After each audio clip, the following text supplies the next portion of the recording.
নমস্কার, আসানসোল টাইমসে আপনাদের স্বাগত। আমি সুজাতা আপনাদের সঙ্গে। বিস্তারিত খবরে যাওয়ার আগে দেখে নেব Midwest hospital and medical institute private limited, Bhagat Singh মোড়, আসানসোল। আসানসোলের এইচএলজি হাসপাতালে এক বৃদ্ধার মৃত্যুর পর পরিজনেরা তোলপাড় সৃষ্টি করেন। স্বজনদের অভিযোগ, ডায়াবেটিসের কারণে শারীরিক অবস্থার অবনতি হলে ওই মহিলাকে হাসপাতালে ভর্তি করা হয়। এরপর তাকে আইসিইউতে ভর্তি করা হয়। 5 দিন ভর্তি থাকার পর ওই মহিলাকে মৃত ঘোষণা করা হয়।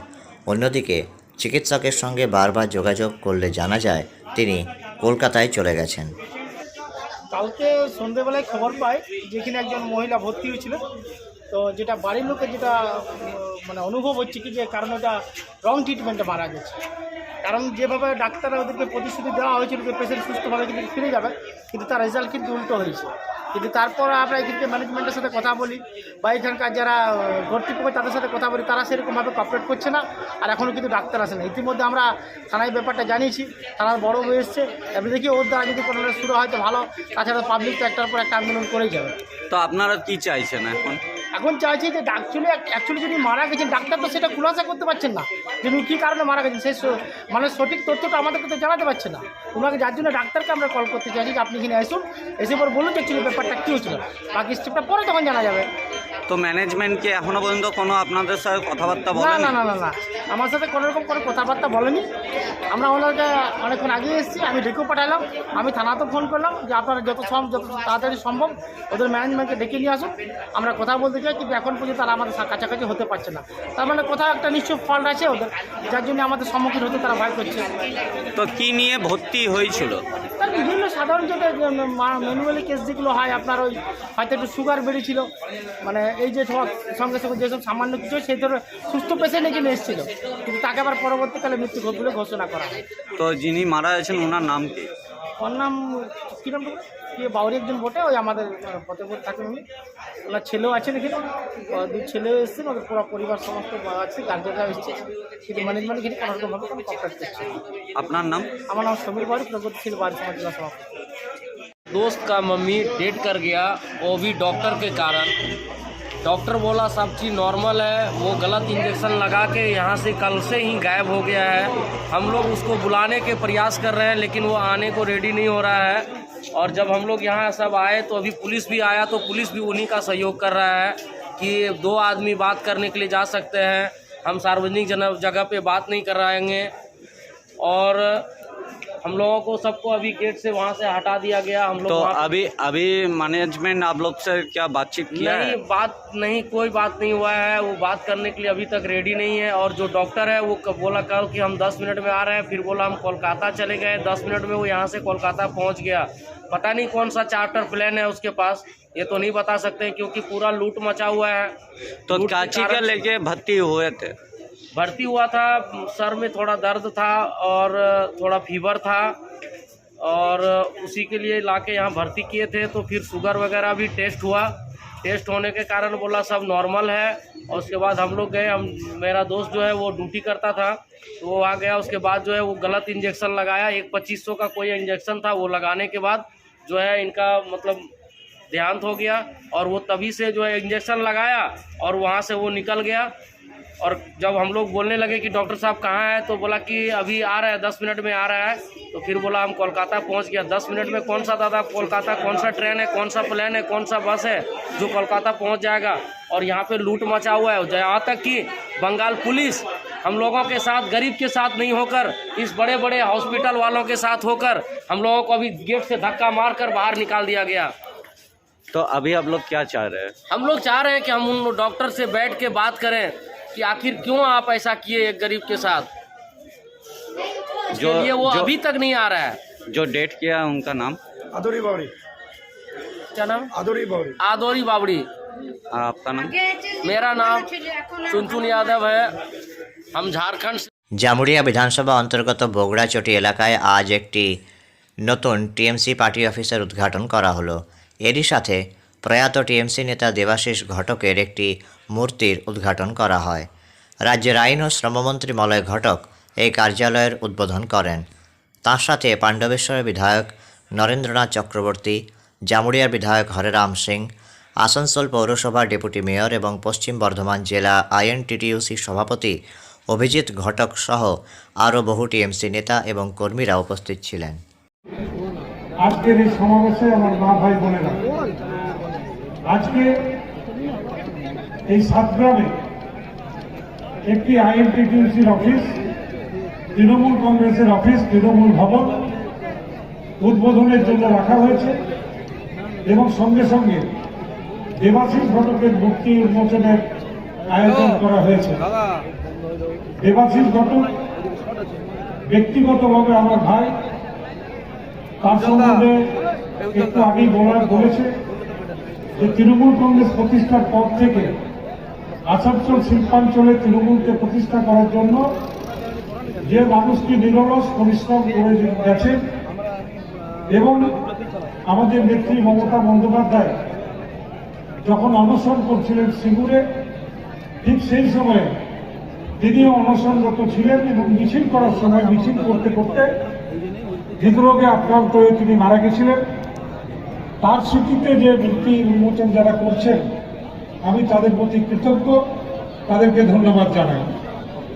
তৃণমূল ভবন আজকে এখানে যে দান উদ্বোধন হচ্ছে, এখানে তৃণমূল কংগ্রেসের প্রতিষ্ঠা 1998 সালেই হয়েছে এবং সেই সময়ে কয়লা খাদান শ্রমিক কংগ্রেস হরেরাম বাবুর নেতৃত্বে আমরা সারা কয়লা খাদান অঞ্চলে কয়লা খাদান শ্রমিক কংগ্রেস প্রতিষ্ঠা করেছিলাম এবং আমি এবং হরেরাম বাবু প্রায় প্রত্যেকটা কয়লা খাদানে আমরা গেট মিটিং করে আমাদের ইউনিয়নের ঝান্ডা সিপিএমের ধমকের এবং লাল চক্ষুকে উপেক্ষা করে আমরা সেই তিরঙ্গা ঝান্ডা টাঙিয়েছিলাম।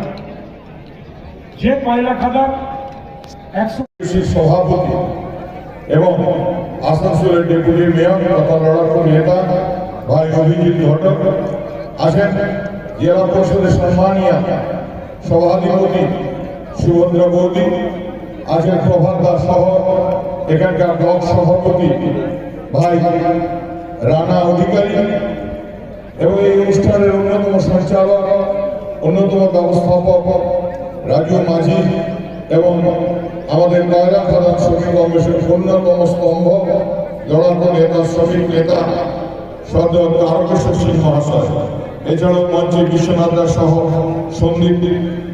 সন্দীপ দাস সহ আমাদের অন্যান্য বিশিষ্ট রাজনৈতিক নেতৃবৃন্দ 3টি মঞ্চে উপস্থিত আছেন। তাদের সবাইকে আমার অনেক অনেক শুভেচ্ছা। মঞ্চের নিচে যারা উপস্থিত আছেন মহামাটি মানুষের প্রতিনিধি, आज इस उद्घाटन समारोह में मंच पर उपस्थित हमारे मंत्री मुलाहिदा हैं, साथ में हमारे नरेंद्र चक्रवर्ती जो पंडेसर से विधायक हैं, हमारे अभिजीत भाई हैं, सुभद्रा जी हैं और राणा अधिकारी भी उपस्थित है। बहुत से मेरे प्रमुख कार्यकर्ता बैठे हुए।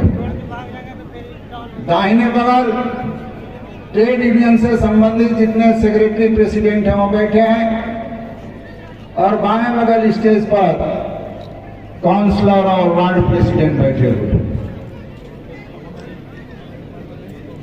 आप लोगों को मालूम होना चाहिए, आज से 15 साल पहले मैंने यहाँ ट्रेड यूनियन शुरू किया था। उस समय मेरे पास इस एरिया में कुछ नहीं था। भाई तपन को लेकर के हमने ट्रेड यूनियन शुरू किया और धीरे धीरे संगठन आज सतग्राम एरिया का सबसे बड़ा संगठन है। कई संगठन मान लीजिए जो कोयला खदान श्रमिक कांग्रेस का है, आज हमारी स्थिति है। আজকে একটা আমাদের দলের অনুষ্ঠান এখানে সাতগ্রামে হয়েছে। এই যে অবস্থাতে বসে আছি, এই দেবাশিস ঘটক আমাদের 5 বারের কাউন্সিলর ছিল এবং আমাদের নেতা ছিল, আমার ছোট ভাই মারা গেছে, তার একটা মূর্তি উন্মোচন। এছাড়া কি নতুন কার্যালয়? এই তো নতুন কার্যালয়, প্রথমেই তো এই কার্যালয় খোলার পর এখানে মানুষরা কত পাবেন? দেখুন, যে কোনো দলের কার্যালয়, যে কোনো ধর্মের মানুষের আমাদের যেমন মাইনরিটিদের যেমন মসজিদ, সন্তানদের যেমন গুরুদ্বারা, খ্রিস্টানদের যেমন চার্চ, তাই না? সেরকম যারা পার্টির কর্মী তাদের কাছে কিন্তু এটা একটা মন্দির, মসজিদ, গির্জা বা গুরুদ্বারা। এখানে সবাই আসবেন এবং যত মানুষ আসবেন তাদের শুনতে হবে, তাদের কাজ করতে হবে। এমনিতেই আমাদের নেত্রী মমতা ব্যানার্জি দিদি সুরক্ষা কবচ প্রকল্প দেখছেন, যেটা আমরা করছি পার্টির, বাড়ি বাড়ি গিয়ে মানুষের কাছে যাওয়ার একটা সুরক্ষা কবচ আমরা যাচ্ছি, মানুষকে বোঝাচ্ছি, মানুষের কাছে পৌঁছাতে হবে, মানুষের কাজ করতে হবে, এটাই রাজনীতি। দিদি সুরক্ষা কবচ নিয়ে আপনারা বাড়ি বাড়ি যাচ্ছেন, কতটা সাড়া পাচ্ছেন মানুষের কাছে? প্রচুর। আমি তো কালকে শ্রীরামপুর পঞ্চায়েতে ছিলাম, স্বতঃস্ফূর্তভাবে মানুষ রাস্তায় বেরিয়ে গেছে। এমনকি আমি রাস্তা দিয়ে যখন হেঁটে যাচ্ছি, প্রত্যেকটা বাড়ি একদম উচ্চরা মানুষ আমাদেরকে করা যায়। রাত্রেবেলা আপনারা ওখানে ওয়াচ করছেন কোনো কার্যকর্তার বাড়িতে, সেই অনুভবটা কীরকম? কার্যকর্তার বাড়ি করছি এবং আমরা জেনারেলি ওইখানে যদি আদিবাসী পাড়া থাকে বা বাউরি পাড়া থাকে বা এইভাবে থাকে যেখানে কৃষি করা পাড়া, সেই পাড়াতেই খাওয়া দাওয়া বা থাকার আমরা বেশি পছন্দ করি। তাদের সাথে বসে গল্প করেছি।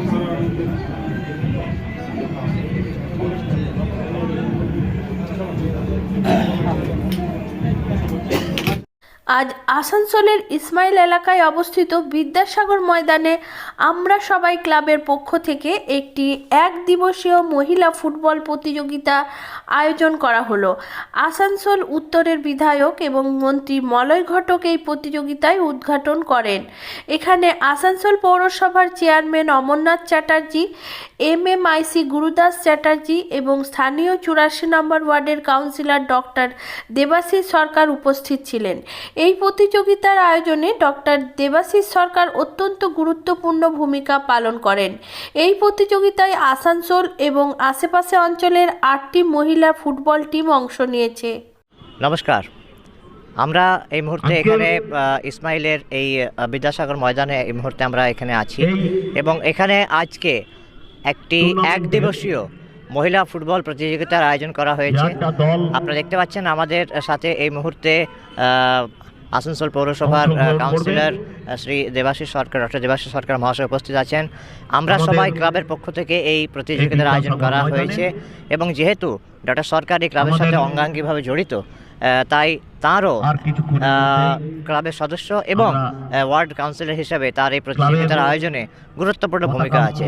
স্যার, এই যে প্রতিযোগিতা আয়োজন করা হচ্ছে, এই প্রতিযোগিতায় কটা টিম পার্টিসিপেট করছে এবং কোথা থেকে আসছে? টিম আমাদের পুরো বেঙ্গল থেকে এসছে, কেন ছাদনা থেকে টিম এসছে, পুরুলিয়া থেকে এসছে, সব জায়গা থেকে টিম এসছে। এবার আমাদের 7টা ম্যাচ হবে, 14টা টিম আছে। 14টা টিম আছে। আচ্ছা, আর মহিলা ফুটবল প্রতিযোগিতা এটা আয়োজন করার ভাবনা চিন্তা কীভাবে এলো? যখন রাজ্যের মুখ্যমন্ত্রী মাননীয় মমতা ব্যানার্জি, তখন মহিলা ফুটবল প্রতিযোগিতা আয়োজন করার ভাবনাটা সেখান থেকেই, এবং এটা খুব বড় সাকসেস হবে। এবং ধরুন আমাদের গ্রাম বাংলার মহিলাদের যে প্রমোশনের ব্যাপারটা, সেটা আসানসোলের মতো শহরে খেলা হলে, যেখানে মিডিয়া কভারেজ ভালো থাকে, মানুষের বেশি সমাগম আছে, এটা খুব পপুলার হবে এবং এটা প্রত্যেক বছরই আমরা এরপর থেকে করব এবং আশা করি ভবিষ্যৎ দিনে আরও বড় আকারে আমরা এটা করতে পারবো। আমরা দেখলাম এই যে সম্প্রতি যে T20 ওয়ার্ল্ড কাপ ক্রিকেটের ইয়ে হলো, তাতে বেঙ্গলের 2জন প্লেয়ার ছিলেন ওই প্লেইং 11-এ। তো এই যে মহিলাদের যে উত্থান হচ্ছে খেলাধুলার ক্ষেত্রে পশ্চিমবঙ্গের মহিলাদের, এই বিষয়টাকে আপনি কীভাবে দেখছেন এবং কী বার্তা দিতে চাইবেন আপনি? দেখুন, বিগত 11 বছরে তৃণমূল কংগ্রেস আসার পর শিক্ষার প্রসার বলুন, অন্যান্য জিনিসের প্রসার বলুন, স্বাস্থ্য বলুন, তার মধ্যে ক্রীড়াও একটা মেন পার্ট। যেভাবে উৎসাহ দেওয়া হচ্ছে মানুষকে, এবং আজকে আপনারা দেখতে পাচ্ছেন আমরা কিভাবে আয়োজন করেছি, যে আমাদের পার্টির তরফ থেকে এইভাবে আয়োজন করে যে উৎসাহ দেওয়া হচ্ছে, এতে মানুষ বেরিয়ে আসছেন, আরও উৎসাহিত হচ্ছেন, সেইটাই এটা তার কন্টিনিউয়েশন। এবং পশ্চিমবাংলা আপনি দেখুন, ঝুলন গোস্বামী থেকে শুরু করে সব কিছু কিন্তু 2011-র পরে আপনি দেখতে পাবেন যে স্পোর্টসকে একটা স্পেশাল স্ট্যাটাস আমাদের এই গভর্নমেন্ট দেওয়ার ফলে স্পোর্টস বলুন, কালচার বলুন, সেগুলো নতুন একটা উচ্চতায় পৌঁছচ্ছে। আগেও ছিল, কিন্তু এই ধরনের সরকারি সাহায্য তারা পেত না, যেটা এখন পাচ্ছে, যেটা খুবই গর্বের এবং তাদের পক্ষে তো খুবই সুবিধে হচ্ছে স্পোর্টস কন্টিনিউ করতে। মেয়েদের খেলাধুলা নিয়ে আপনি প্যারেন্টসদিকে কী বার্তা দিতে চাইবেন? মেয়েদের খেলাধুলা নিয়ে এই বার্তা দেবো যে আমাদের দেশে মিতালি রাজও আছে, স্মৃতি মান্ডানাও আছে একদিকে, তেমনি ঝুলন গোস্বামীও আছে, তেমনি তারা দেশের নাম উজ্জ্বল করুক, এটাই চাইবো। ঠিক আছে, এটাই চাইবো যে দেশে দেখুন এখন দেশটা এত ভালো স্পোর্টসে পারফর্ম করছে, জিমনাস্টেও আমরা এখন পারফর্ম করছি, মহিলা জিমনাস্ট রয়েছে, কর্মকার রয়েছে, তো আমরা আশা করবো বেঙ্গলের নাম আরও বাড়বে, আরও উজ্জ্বল হবে, এটাই আমাদের প্রচেষ্টা থাকবে। একেবারেই মহিলাদের যেরকম লেখাপড়ার দিক থেকে মহিলারা এগিয়ে যাচ্ছে, আমাদের বাঙালি বলুন বা ভারতবর্ষের মহিলারা বলুন, খেলাধুলার ক্ষেত্রে তারা অগ্রগতি করছে এবং অভিভাবক হিসাবে, প্যারেন্টস হিসাবে তাদের মেয়ের মধ্যে যদি কোনো প্রতিভা আছে সেটাকে উৎসাহিত করা অবশ্যই তাদের কর্তব্য। সেটা আমাদের প্রথম টার্গেট, যে ধরনের ধরুন প্রতিভাবান যারা থাকবে এই ধরনের ম্যাচ থেকে তাদের আইডেন্টিফাই করা এবং আইডেন্টিফাই করে তাদের ফার্দার প্রশিক্ষণ এবং অর্থনৈতিক ব্যাপারে একটা ব্যাপার থাকে, আমি দেখেছি এই ধরনের ব্যাপারে, তো সেটাকে সঙ্গে সঙ্গে অ্যাটেন্ড করা, তাহলেই দেখবেন প্রতিভা উঠে আসবে। আপনারা দেখবেন গ্রামের পার্টিসিপেশন, পুরো সমাজের পার্টিসিপেশন অত্যন্ত দরকারি। কেন একটা টাইমে দেখবেন শ্রীলঙ্কা ক্রিকেটের টপে ছিল, তখন আপনি দেখবেন শ্রীলঙ্কায় মূলত ক্রিকেট খেলা হয় কয়েকটা জায়গায়, কলম্বো এই ধরনের জায়গায়, ক্যান্ডি, কিন্তু তখন হয়েছিল কি গল, হ্যাঁ নিঃসন্দেহে গল একটা, কিন্তু দেখবেন পুরো শ্রীলঙ্কাটা ক্রিকেটে জড়িয়ে যায়, তখন দেখবেন তারা ওয়ার্ল্ড কাপের টপে পৌঁছে যায়, বিশ্বকাপ চ্যাম্পিয়ন হয়। তেমনি ঠিক দেখবেন যেদিন এই ধরনের একটা জিনিস হবে, কেননা দেখবেন পশ্চিমবাংলায় ফুটবল আপনি যদি মানে কর্ড লাইন বা মেন লাইনে আসতেন, হাওড়া স্টেশন ছাড়ার পর আপনি দেখবেন কোনো না কোনো ছোট দলের প্লেয়ার ওই ট্রেনে যাতায়াত করছে, একটা সময় ছিল, কিন্তু বামফ্রন্টের টাইমে হয় কি মাঠটাকে বিলুপ্তি করে দেওয়া হয়, খেলাটাকে বিলুপ্তি করে দেওয়া, আমাদের এই কালচারটা চলে যায়। একটা জিনিস দেখবেন সন্তোষ ট্রফিতে বেঙ্গলের যা রেজাল্ট আছে, ডুরান্ড কাপে মোহনবাগানের যা রেজাল্ট আছে, বা এই ধরনের জিনিসে দেখবেন ফেডারেশন কাপে মোহনবাগানের সমান কেউ জেতেনি, কিন্তু সেই কালচারটা আস্তে আস্তে নষ্ট হয়ে যাচ্ছিলো। কিন্তু দেখুন 2014 পর আপনি রেজাল্ট দেখুন, মোহনবাগান 2014 থেকে 23 আসছে, তাহলে 23 ক বছর হচ্ছে, 6 3 9 বছর, 9 বছরে দেখুন 7 বছর 8 বছর তারা 1 থেকে 3-এর মধ্যে এবং 1 কি 2 পয়েন্টে লিগ মিস করছে। ঠিক আছে, চ্যাম্পিয়ন 2বার হয়েছে, একবার আর লিগ মিস করেছে 7বার, তাহলে এখান থেকেই বোঝা যায় যে অগ্রগতি এবং উন্নতি হচ্ছে কিনা এই সময়ের মধ্যে। কালকেও ডার্বি নিয়ে উন্মাদনা দেখলাম, ডার্বির উন্মাদনা এবং মোহনবাগানের খেলাও দেখলেন, তো সেটা বুঝুন যে কতটা উন্নতি আমাদের কত তাড়াতাড়ি হচ্ছে। অবশ্যই অবশ্যই। তো এবং এই যে একটা উৎসাহ উদ্দীপনা তৈরি হয়েছে মানুষের মধ্যে, এই উদ্দীপনাটাকে এগিয়ে নিয়ে যাওয়াটার জন্য এইভাবে যে আয়োজন, তার একটা গুরুত্বপূর্ণ ভূমিকা আছে। স্যার, এই আয়োজনের জন্য আপনাকে আসানসোল টাইমসের পক্ষ থেকে বা আপনার ক্লাবকে, আমরা সবাই ক্লাবকে অত্যন্ত, আপনার একটা খুব ভালো কাজ করছেন এবং we wish you all the best. ধন্যবাদ আপনাদের সকলকে, এবং এটুকুই আশা করব যেভাবে সবাইকে সাহায্য পাচ্ছি সেইভাবেই পেতে থাকবো এবং আরও ভালো কাজ করতে পারবো, দায়িত্ব অনেক বেড়ে গেছে। তো আমরা কথা বলছিলাম ডক্টর দেবাশিস সরকারের সাথে, তিনি খেলাধুলা নিয়ে একটা হলিস্টিক অ্যাপ্রোচের কথা বললেন এবং আশা করছেন যে আজকের এই যে টুর্নামেন্ট, মহিলা ফুটবল প্রতিযোগিতা, যেখানে শুধু আসানসোলের আশেপাশে এলাকার থেকেও ফুটবল টিম এসছে, এটা আসানসোলে একটা নতুন দিশা দেখাবে নিঃসন্দেহে। আমি বাপি ব্যানার্জি, আমার সহযোগী ব্রিজেশিলা এনসারির সাথে আসানসোল টাইমসের এই খেলার সমস্ত খবরাখবর আপনাদের কাছে সবচেয়ে আগে পৌঁছে দেবো। এখনকার জন্য এই পর্যন্তই, নমস্কার। আমরা সবার পক্ষ থেকে যে আয়োজন করেছে মহিলা ফুটবলে, তাতে আসানসোলের মহিলারা অনুপ্রাণিত হবে এবং একটা সুন্দর ভাব প্রতিষ্ঠিত হবে। মহিলারা পারে করিতে দখল, সমাজের এই ক্ষমতা, তাই রাজপথে হাজির হয়েছে দিদি আমাদের মমতা। ঠিক আছে, মমতা ব্যানার্জি সবাইকে দেখিয়ে দিয়েছে যে সব কাজ সবার দ্বারাই হতে পারে। তো ফুটবল খেলা কেন বাদ থাকে? দীর্ঘদিন ধরে ভারতবর্ষের বিভিন্ন প্রান্তে, পৃথিবীর বিভিন্ন প্রান্তে মহিলারা ফুটবল খেলছে, আমাদের এই আসানসোল শিল্পাঞ্চল কেন বাদ থাকে? আমরা কজনের সহযোগিতায়, এইখানকার ছেলে মেয়েদের উদ্যোগে, রকেট আছে, দেবাশিস সরকার আছে, আমাদের সোনাদি আছে, সবাইকে নিয়েই আজকে উপস্থিত হয়েছে। এখানকার মহিলারা যে সংগঠন তৈরি করেছে, সেই সংগঠনের উদ্যোক্তা নিয়ে যেভাবে এগিয়ে চলছে, আমার মনে হয় আগামী দিনে মহিলারা অনেকেই নামবে। ক্লাবের যে মহিলা ক্রিকেট, তার শুভ উদ্বোধন হলো, আর কিছুক্ষণের মধ্যেই ফুটবল যে উদ্বোধন হলো, আর কিছুক্ষণের মধ্যে মাননীয় মন্ত্রীও এই মাঠে উপস্থিত হবেন। আমাদের মধ্যে আমাদের চেয়ারম্যান ছিলেন, আমাদের কাউন্সিলর ছিলেন ডাক্তারবাবু সোনা গুপ্তা, কাউন্সিলর ছিলেন, এবং এই ক্লাবের সদস্যরা ছিলেন। সবাইকার সহযোগিতায় মহিলারা আগামী দিনে যাতে যেমন স্বনির্ভর গোষ্ঠী করে আমরা মহিলাদেরকে একটা জায়গায় নিয়ে যেতে চেষ্টা করছেন আমাদের মাননীয় মুখ্যমন্ত্রী, তেমনি ফুটবল ক্রিকেটে এখন মহিলারা আগে ভাগে এসে অংশগ্রহণ করছেন। এটা একটা খুব গুড সিম্বল, এবং আমরা চাইব যে মহিলারা যাতে সমাজে আর আরও প্রতিষ্ঠিত হয় এটাই কামনা করব, আর এই ফুটবলের সফলতা কামনা করে আমি আমার বক্তব্য শেষ করছি। নমস্কার। এখানে মহিলা যে কম্পিটিশন ফুটবলের তাতে আসতে পেরে সত্যি খুব আমি গর্বিত মনে করছি। এখানে 8টি টিম খেলা করছেন এবং আমাদের মুখ্যমন্ত্রী মমতা বন্দ্যোপাধ্যায় একজন মহিলা, তিনি চান সমস্ত মহিলারা যেন একটা নিজের নিজের জায়গায় আসে। তিনি সবসময় মহিলাদের সাথে রয়েছেন এবং আজ মহিলারা সর্বত্রই মহিলারা এগিয়ে চলেছে। ট্রেন থেকে সমস্তই মহিলা চালাচ্ছে। তাই মহিলারা আজকে আগের থেকে অনেক উন্নত এবং মহিলা সব কাজে এগিয়ে এসছে, আর অবলা নয়। এবার মহিলারা দাঁড়িয়েছে পুরুষের পাশে, তাই সবাই এগিয়ে এসছে। সকলকে ধন্যবাদ। এখানে আমি আমার বক্তব্য শেষ করলাম। আসানসোলে ভগৎ সিং মোড় এলাকায় অবস্থিত মিড ওয়েস্ট হসপিটালে আজ এক রক্তদান শিবিরের আয়োজন করা হয়। এই রক্তদান শিবিরে প্রায় 50 জন রক্তদাতা স্বেচ্ছায় রক্তদান করেন। এখানে আসানসোল পৌরসভার ডেপুটি মেয়র অভিজিৎ ঘটক সহ এই হসপিটালের আধিকারিকরা উপস্থিত ছিলেন। অভিজিৎ ঘটক এই রক্তদান শিবিরের আয়োজনের জন্য হসপিটাল প্রশাসনের প্রশংসা করেন এবং বলেন যে রক্তদান থেকে কোনো মহৎ দান হতে পারে না।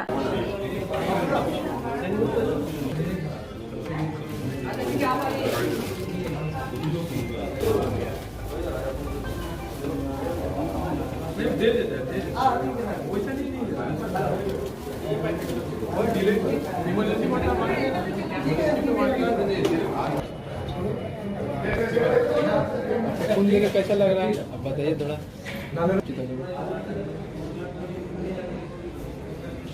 आज ये ब्लड डोनेशन कैंप का आयोजन किया गया है। हाँ, इसके बारे में कुछ बताइए।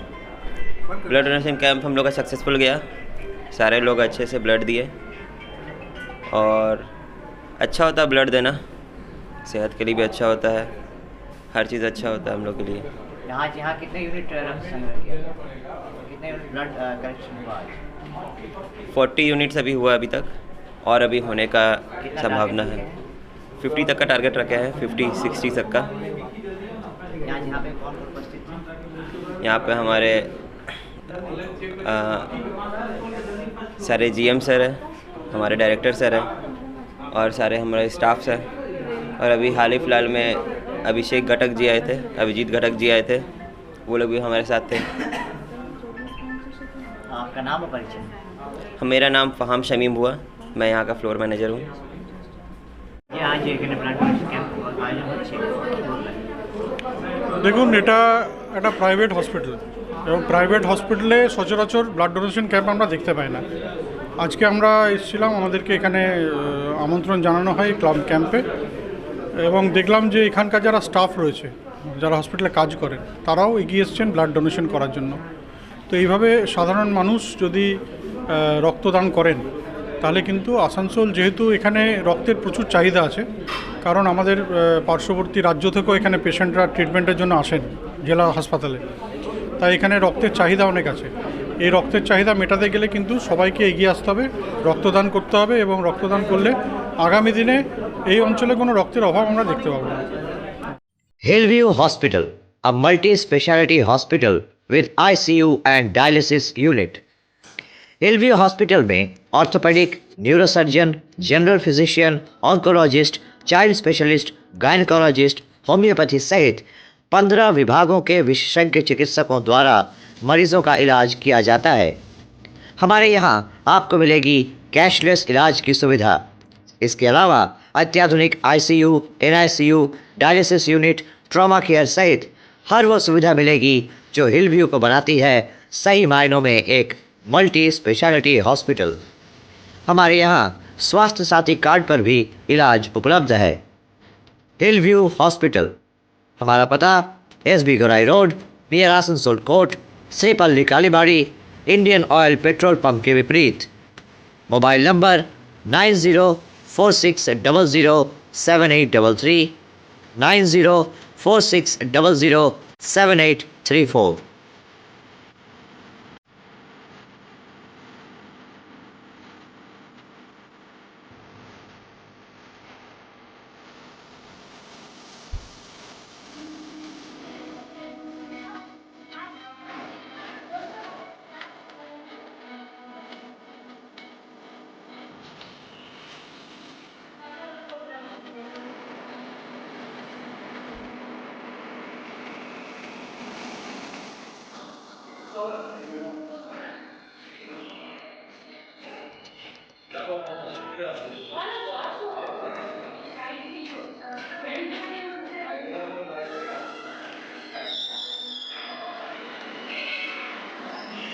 আসানসোলের বিখ্যাত ব্যবসায়ী প্রতিষ্ঠান রাজহংসের পক্ষ থেকে আজ আসানসোলের জিটি রোডের ধারে রাজহংস ব্রাইডাল স্টুডিও নামক একটি দোকানের উদ্ঘাটন করা হয়। আসানসোল চেম্বার অফ কমার্সের সম্পাদক যা এবং পরামর্শদাতা নরেশ আগরওয়াল উদ্ঘাটন করেন। এই বিষয়ে দোকানের মালিক পঙ্কজ বৈশ্য বলেন, কিছুদিন আগে তারা একটি দোকান খুলেছিলেন, যেখানে আসানসোলের জনতার আশীর্বাদ পেয়ে তারা আজ এই দোকানের উদ্ঘাটন করলেন, যেখানে বিয়েতে বধূর সাজের পরিধান পাওয়া যাবে। नमस्कार, मेरा नाम है पंकज वैश्य। ये हम लोगों ने आज नया स्टोर ओपन किया है, राजहंस ब्राइडल स्टूडियो। हम लोग ऑलरेडी 50 साल से आसनसोल में कपड़ा का व्यवसाय कर रहे हैं और 1.5 साल पहले 20 अगस्त 2021 को हम लोग ने राजहंस की नया ब्रांच चालू किया था शनि मंदिर के पास, जिस ब्रांच को आसनसोल का काफ़ी सपोर्ट मिला और वो कस्टमर्स काफ़ी अच्छे, नए पुराने मेरे 4-5 हज़ार पुराने कस्टमर भी आए, नए कस्टमर भी बहुत अच्छे बने। इस लोगों ने हम लोगों ने हिम्मत करके एक नया स्टोर ओपन किया है, ब्राइडल स्टूडियो। अब हम लोगों ने ब्राइडल सेक्शन वहाँ से अलग कर दिया और स्पेशली ब्राइड के लिए एक अलग सेक्शन बना दिया। इसमें हम लोगों ने bridal lehenga, bridal crop top, bridal gown और भी ब्राइडल वेयर हम लोग इसमें इंट्रोड्यूस करेंगे। आपने जो एक्सक्लूसिवली ब्राइडल ये खोला है, तो इसके पीछे वजह क्या रहेगी? ये एक्चुअली क्या है कि आसनसोल के लोग कोई भी ब्राइडल शॉपिंग करना है वो लोग कलकत्ता ही भागते हैं। अब क्या है कि हम लोगों के पास प्रोडक्ट काफ़ी है, पर क्या है कि उसको डिस्प्ले करने की जगह नहीं थी। इसलिए एक्सक्लूसिव ब्राइडल स्टोर करने से क्या होता है कि एक कस्टमर को एम्बियंस भी मिलेगा, कस्टमर को कलकत्ता का फील यहाँ देना चाह रहा था। इसलिए इस टाइप का मतलब कलकत्ता के स्टाइल का ही फर्नीचर मैंने बनवाया है। इस टाइप का स्टोर्स कलकत्ता में भी बहुत लिमिटेड है। ये एक्चुअली दिल्ली और मुंबई का कॉन्सेप्ट है, जो कि मैं आसनसोल में लेके आया हूँ और आसनसोल वासियों को एक रीजनेबल रेट में वहाँ का फील देना चाह रहा हूँ। सर, ब्राइडल की जब बात होती है तो हमारे देश में विभिन्न प्रदेशों में विभिन्न तरह के ब्राइडल अटायर होते हैं, तो यहाँ पे किस किस तरह के अटायर हैं? ब्राइडल अटायर हमारे पास सब तरह की हैं, चाहे कोई भी कास्ट हो, कोई भी क्रीड हो, सबके लायक ही है, हर तरह की प्रोडक्ट है। अब ब्राइडल में भी क्या है कि बहुत सारा कॉन्सेप्ट है, जैसे हल्दी की ड्रेसेस, मेहंदी की ड्रेसेस, संगीत के लिए ड्रेसेस, वो सब वेयर हमारे पास मौजूद है। सर, किस रेंज से किस रेंज? यहाँ पर हम लोगों ने रेंज 10,000 से स्टार्ट किया है, 10,000 से 50,000 की रेंज हम लोगों ने अभी मेंटेन की है। इसके बाद भविष्य में हम लोग जैसे जैसे कस्टमर का सहयोग मिलेगा हम लोग रेंज यहाँ और बढ़ाएंगे। आज कौन कौन आए थे? आज यहाँ पर इनॉग्रेशन के लिए मतलब आसनसोल चेंबर के सेक्रेटरी शंभू झा जी और एडवाइज़र श्री नरेश अग्रवाल जी लोग ओपनिंग किया है और आसनसोल के काफ़ी गणमान्य व्यक्ति और चैम्बर के काफ़ी लोगों ने यहाँ पर आके हमारी शोभा बढ़ाई है। सब प्रेस वाले भी काफ़ी लोग आए हैं और हम लोग की शोभा बढ़ाई है, इसके लिए बहुत बहुत धन्यवाद। मेरा नाम पंकज वैश्य है, ये मेरी धर्मपत्नी कविता देवी वैश्य, ये हमारी पुत्री पहल वैश्य, हमारे साथ हमारे पिताजी हैं रामस्वरूप वैश्य और माताजी शोभा देवी वैश्य। आज आप लोगों के द्वारा ये ब्राइडल स्टूडियो की ओपनिंग हुई है, क्या कहेंगे? हम लोगों ने 1-1.5 साल पहले बाहर वाली दुकान शुरू की थी, है उसमें हम लोग बहुत सक्सेस हैं और प्रीमियम रेंज रखा है। तो यहाँ पर जगह कमी पड़ रही थी, तो पीछे में इसको और एक्सटेंशन कर दिया है, जिसमें ग्राहक बढ़िया से देख सके, फैलाव से देख सके और चूज़ कर सके। तो जिस तरह से आपने कहा कि 2 साल पहले एक दुकान बाहर वाली स्टूडियो जी हाँ, उसकी ओपनिंग हुई, हाँ। तो ये किसका आशीर्वाद कहेंगे कि किस तरह से? ये मैंने जनता जनार्दन का है, प्रभु का है, दोनों का ही है क्यों जनता बिना तो कुछ नहीं होगा। हाँ, प्रेस वाले भी साथ में हैं कि हम लोगों की दुकान का ये बढ़ाया है। सबको मैंने विशेष धन्यवाद है। सर, आपका नाम? रामस्वरूप वैश्य। আপনারা এতক্ষণ দেখছিলেন আসানসোল ও আসানসোলের আশেপাশে অঞ্চলের খবরাখবর। আজকের জন্য এই পর্যন্তই, নমস্কার। हमारा अपना शहर आसनसोल, इसे स्वच्छ और निर्मल रखने की जिम्मेदारी हमारी है। आसानसोल পৌরসভা শহরকে সুন্দর এবং নির্মল করতে বদ্ধপরিকর। পৌরসভার এই চেষ্টায় সুনাগরিক হিসেবে আমাদেরও কিছু কর্তব্য আছে। यहाँ वहाँ प्लास्टिक फेंकना और थूकना गंदगी फैलाना, ऐसी कुछ आदतें हैं जिनका त्याग करना हमारे साथ साथ हमारे शहर के स्वास्थ्य के लिए भी बेहद जरूरी है। তাই আসুন আমরা প্রতিজ্ঞা নিই, যেখানে সেখানে আবর্জনা ফেলবো না, ধূম্রপান ত্যাগ করব, শহরকে দূষণ মুक्त করতে गाछ लगाबो और अपने शहर आसनसोल को बनाएंगे स्वच्छ, सुंदर और निर्मल। आसनसोल नगर निगम द्वारा जनहित में जारी।